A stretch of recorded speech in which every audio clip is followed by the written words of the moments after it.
Welcome guys, in this video I'm going to show you how you can enable or disable speak to chat feature on Sony LinkBuds.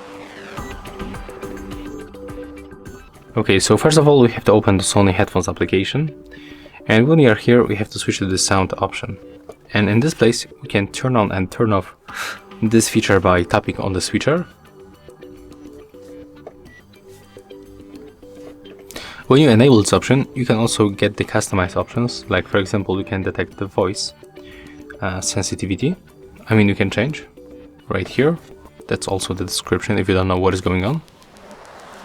And you can also change the time until the mode close, so we can get around 5 seconds, 15 and 30 seconds, or we can just do not close automatically. You can decide. And yeah, that's all for this video. If you find it helpful, just remember to leave a like, comment and subscribe.